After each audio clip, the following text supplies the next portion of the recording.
Welcome to El Profe's Classroom. Class is in session.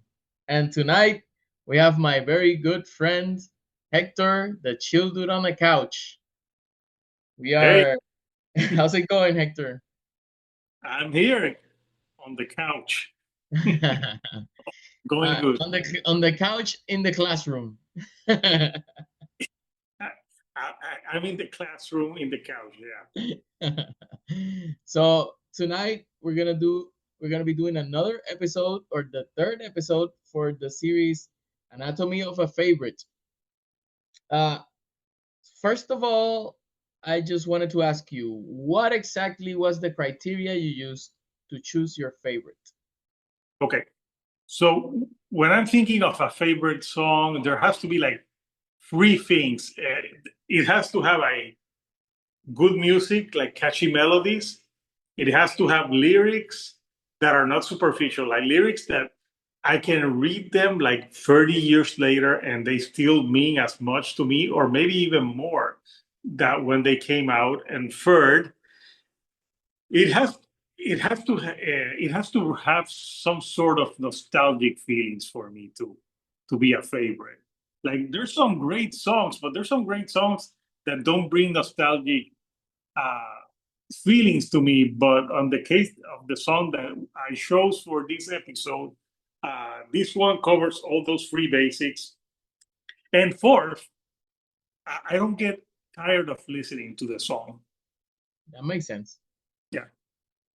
I mean, those are very good criteria, and like you said, a lot of songs can be good, but that doesn't mean that they're either memorable or that they touch something deep inside you that you come back to them over and over. So yeah, so tell us, what is your favorite? What are we gonna be talking about tonight? So we're going to be talking about the song Mayonnaise out of this album, Siamese Dream, which I have. I bought this album on CD in 1993, and then I bought it on vinyl. This is the like a special edition from it, and it has almost the same artwork and everything. Uh, it has the two girls and everything. So yeah, I bought this on vinyl because I love this album. This is my some sometimes I would say it's my favorite Smashing Pumpkins album. This one and Melancholy, but I think this one because it's more concise. So I bought the CD in 1993. I went to for people in Puerto Rico, Casa de los Tapes. Oh, that's old school. That's old school. And my grandfather. But the funny story is that the day that I went to the tape, I was actually going to buy Beck Mellow Gold. Okay. So I went to buy Beck Mellow Gold, and but I have listened to some. I have seen like 120 minutes, and I think I saw Sheriff Rock or some other songs, Smashing Pumpkins. But oh, that's great. So my grandfather took me, and I saw Beck, but then I saw next to it this record, and I don't know why I decided for this record. Good thing because that Beck record, besides the song "Loser," the rest of the songs, it's a hard album to get into. That's me. So I think I made a good choice. I bought Smashing Pumpkins Siamese Dream, and when I bought it, I had not listened to Mayonnaise. Okay. Funny, Mayonnaise was not a single until November 2023 for their 30th anniversary. They released it as a single, but it's been like a fan favorite for years. And I actually, when I saw the Smashing Pumpkins play in Miami in 2018, they played this song, and when I heard that, na, na, na, I almost I shed a tear of like they're playing my favorite song. Uh, That's awesome. How did you have you heard Smashing Pumpkins before you bought the album, or was it like you heard one song and then you were like, okay, I'm gonna buy an album? Because nowadays, it's not like back then where you where you bought an album based on sometimes on the name of the band or on the cover basically. You might have not have heard a song by the band at all. Yeah, it's funny enough. Uh, I have listened to, I think, Share of Rock, but I don't know. I saw the cover, and there was something endearing about the cover, and something said in my mind, get this one instead. And I just went with my gut That's feeling awesome. and got that one instead. I mean, I have a similar story for my favorites, but I'm not gonna talk about them yet. Um, but it's a similar story to that one. So when you think about this album, Siamese Dream, you know it came out in 1993. Um, what was it about this album that attracted you to it, that made it memorable for you? I'm talking about the album as a whole. The album as a whole, first of all, Butch Big, my God, what an amazing producer he was. This was came after Nevermind, so that was another thing.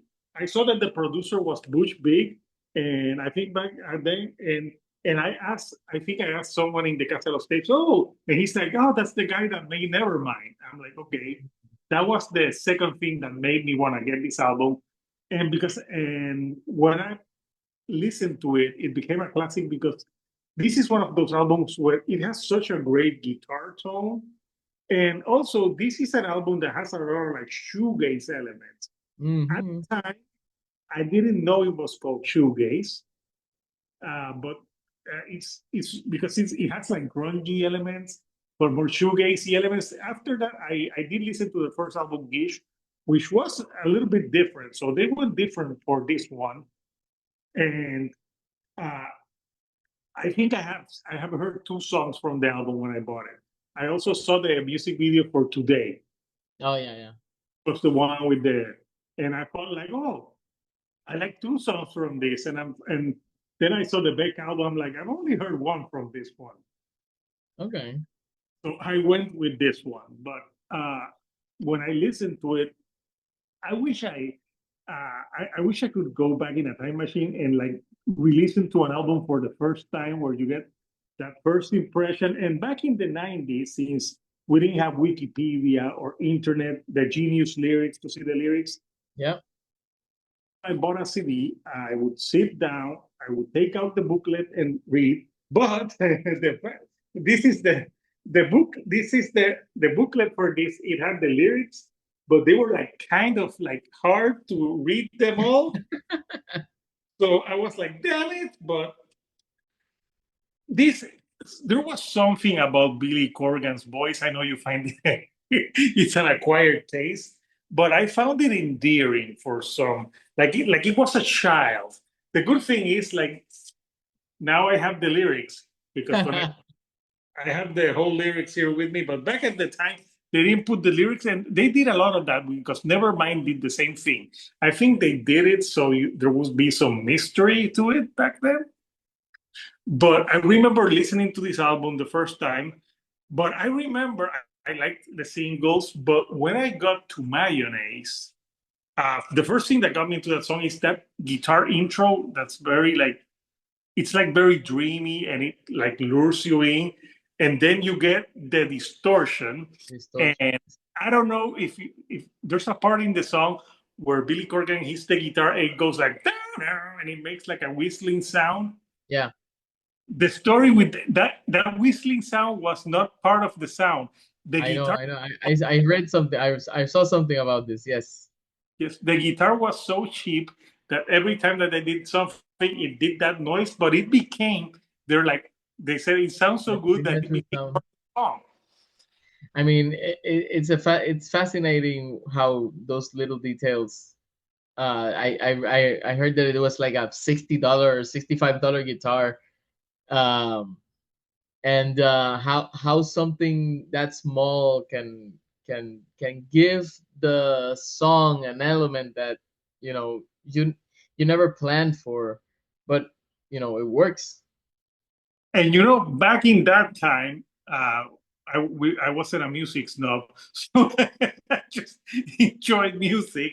And I, I didn't know, since I never played music, I didn't know if it was a mistake. Now years later, I'm like, well, I always thought like, how are they doing that? But they kept it in the song, and that's something I miss about old albums. New music now sometimes is too glossy, Yeah. too perfect, and sometimes those imperfections make the song more memorable. I agree. It's definitely something, as bands try to be as perfect as possible, they lose some of the essence of what rock is, basically. Some of that, DIY ish, some that do it do it however you want, but do it by yourself. Make create it, create something, even if you don't have the best instruments, or you're not the best player. That kind of punk attitude. Yeah, something that when I was young, this plagued me for years, and now I know that because the song was called Mayonnaise, and I remember in my childhood trying to like decipher like why is it called mayonnaise, Oh, like no, for me it wasn't even why is it called mayonnaise. It's why is it called mayonnaise with one N. with one end. But there, but now like because I know why it's called mayonnaise. So Yeah. apparently, when Smashing Pumpkins released Gish, there was a publication in Japan uh, that misheard some of his lyrics, and they put something mayonnaise C, and Yeah. he and that started as a joke, and they named the joke the song mayonnaise. I don't know I don't know why with one N, but Maybe the original. yeah. Apparently, what I read, that it was supposed to be sort of a like a placeholder name for the song. Then they just went with it. I don't know, but that story was told by Billy Corgan, so I'm curious to to hear what the other band members say about how that name came about. Because I know that those recording sessions were fraught with a lot of infighting and tension. Yeah, when they recorded this, I think the James Iha and Darcy had broken up, and I know Jimmy Chamberlain. No, it was he had problems later, but for this album, I think Billy Corgan also was a lot of control freak. Mm-hmm. So I think him with Butch Big were more at the helm of the sound of this. Yeah, Uh, apparently he re-recorded some stuff by himself without the knowledge of the band members. So that's kind of if I ever talk to Billy Corgan, I have so many questions for him. It would be amazing. Uh, but yeah, the other thing that I love about this song is it spoke to me back then because it's a song basically about like trying to be yourself. So, yeah. you know, the line where he's like, I just want to be me. And then it goes there. Brr, brr. So it's a song that really spoke to me. I remember really getting into this like in high school, and like I was, believe it or not, I was shy in high school. So it was like plus I was like like we were like 30 people, and I was like there were like three of us that listened to rock. Yeah, yeah, yeah. So we were like the strange people that listen to the weird music. Yeah, Uh, that's normal. no, so to me that song spoke to me, and also uh, some beautiful tones. And to this day, I listen to that track, and it it's like a very personal song. It can be about many different things because he's like run away with me tomorrow. It's like a love song too. So there's a lot of parts into that song, and I love how he ends the song with the same guitar chords that the song starts. Oh yeah, It's yeah. No, that because that makes me want to re-listen to the song again. true. Yeah, and because it's starting again, basically. Exactly. Yeah, I mean, yeah, we've talked about, uh, the Smashing Pumpkins, and before we did a Is It That Bad for the album Zeitgeist for your channel. And one of the things that I didn't like about that album was that I felt it was missing a lot of that um, vocal angst that it felt very monotone, that album for me, and it didn't have as much as much dynamics in the voice as Corgan does in this album, for example. This is basically the second album I've ever heard from Smashing Pumpkins, because I heard the whole album after listening to the song, because I wanted to see how it fit, in the whole, in the whole album. And I gotta say, there's some songs here that his voice really grates me, but for some reason in this song, I think there's less of that style of his singing that I don't like quite as much, and his style is a little bit more, I think, mellower in a way, but still holding all the emotion, because it's clearly an emotional delivery that he does for this song. But it doesn't have that kind of weird cadence that he uses, and the whiny, the the kind of whiny, very very whiny voice that he does um, in some of the other tracks. So yeah, it's like I said, that in this song I didn't feel that as much. Um, what I think I like the most about this song is that, and I uh, it's how this song is able to do the the softer tones with the classic guitar and with no distortion, with that intro that's very very melodic, and Yeah. then suddenly gives you that, that the wall of guitar sound thing that Billy Corgan and a lot of bands in that era, started doing, that wall of sound, um, and and that buzzing, that guitar, that it feels like it's distorted all the time, and they were able to mix both of those things so well that it fits the song. It fits with the lyrics, and it fits with the emotion that the song is trying to convey, along with his vocals in this song especially. So Yeah, Butch Big did a great job in that. And the song, there's like the verse free when he's like, "Mother, weep the years I'm missing, all our time can't give it back." So he talks about like mourning, like time, like mhm. it's nostalgic. It was nostalgic even back then. I mean, yeah, I gotta say, I think this was the first time I had heard this song before.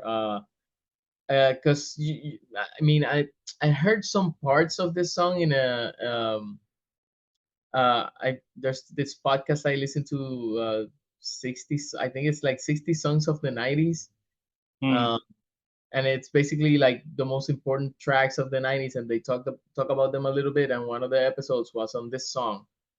So I heard some of the stuff, and I read, and they talk about a little bit about the process of how they made this, and how Smashing Pumpkins became, what they are.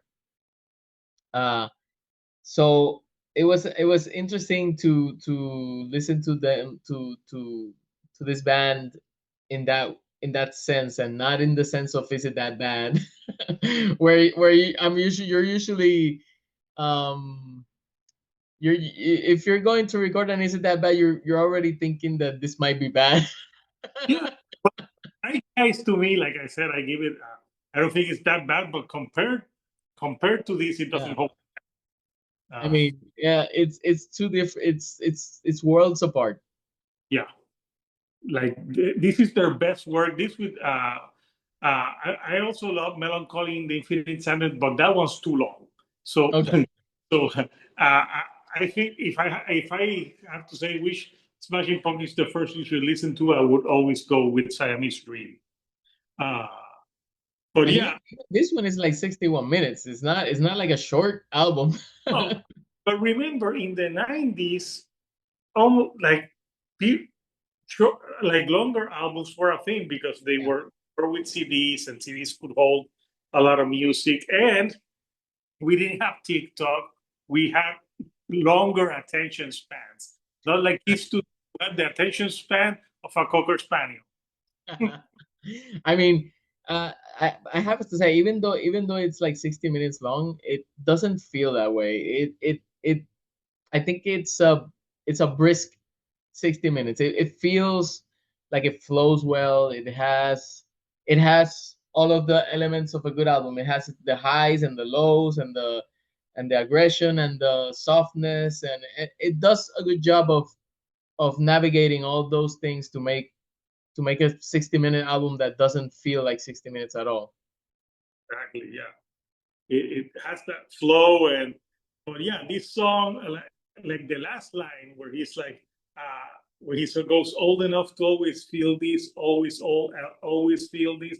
No more promise, no more sorrow. No longer will I follow to anybody here. And that when he goes with that, I just want to be me. That like you really feel it. So I think that's a great ending to a song. Mm. And I mean, it's a great sort of. I get why why this song resonated with people. I mean, it hits for every awkward, rock fan in their teenage years. Listening to this is like it's almost like a battle cry, it's almost like, this it's a fight back theme, basically. It's like, I want to be me. I want to be able to to be myself. And I think people, even though that if that wasn't, Billy Corgan's and I think it's James Iha. Uh, they both wrote this song. I think at least the music, Iha did the music. Think James Ehak came up with that guitar intro, if I'm not Yeah. mistaken. So yeah, James Ehak's great. But also, like I saw an interview of Billy Corgan talking about this song, and he said he was talking about like he said like when they were naming Mayonaise, I'm like, I could name this song. I just want to be me. But naming Mayonaise made people more talk about it because for years people were like, I was like doing like, why the Yeah, like yeah, yeah. because this It was doesn't a talking point. anywhere in the song. And there was a running joke that it was that Billy Corgan opened the fridge or there was a jar of mayonnaise, and he's like, "Oh, mayonnaise." But no, Yeah, that yeah. No, I read that was like one of those theories that were thrown about. So basically, we talked about this song, and how do you think this song stands in comparison with the whole album? Because this is an album that's full of, tracks that are very well known, and I think very well respected. For you specifically, how do you think it still stands to this day in comparison with the other songs? like obviously songs like "Today," "Disarm" are classics. This to me, I love this album. Full, every song rocket. You have no, not Luna. Luma's You have another whole other thing. Yeah, you have all those tracks, Soma, Homer, but I think Cherub Rock, which is a great album opener, but I think this track is like it's the one to this day speaks the most to me. I remember back in the day at first when I thought Today was great, but I've heard it so much, Yeah. and that I still think I think Smashing Pumpkins on this album, they have great intro melodies to their songs. Like they're memorable. You have those like you have memorable starts to songs. But I just love this song as a whole. I think it's like an underdog of a song. Even though it's that popular, it's surprising that it was a fan favorite, and for many years they could have said it was a deep track because it's the single and should have been a single. I would compare it to Black by Pearl Jam. That's a good one. Yeah. I thought that we could do an episode on that one because that's a great track as well. Yes, Uh, I think that song blew up even more with that rendition of during the unplugged. oh yeah, Uh, but if you ever do that episode with someone, you should do it with Eggy. but I mean, I don't know if that's his favorite song. I'll have to talk ask him. Have to do a Pearl Jam episode, Anatomy of a Favorite, because he sings in a Pearl Jam tribute band, so True, true. he would be Maybe, perfect. maybe. But yeah, I just think I think it holds up. It's still my favorite Smashing Pumpkins song of all time. I mean, And it's a great track. I really liked it. Even though I don't like a lot of Smashing Pumpkin songs, so this one was a welcome surprise. Um, for some reason, luckily, of all three songs that I've done for this episode have have worked well. So it's been good. Um, uh, that that about closes this episode of Anatomy of a Favorite, episode 3, season 1. Um, the song we just talked about, Mayonnaise, is a great song. You should, if you haven't heard Mayonnaise by the Smashing Pumpkins, you should go out and check that song out because it's worth a listen. I'm it's one of those things where I'm surprised I went this long without hearing it.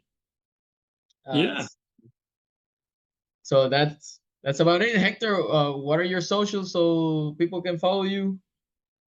so I'm in Instagram as the Shield Dude on a Couch. I think reviews.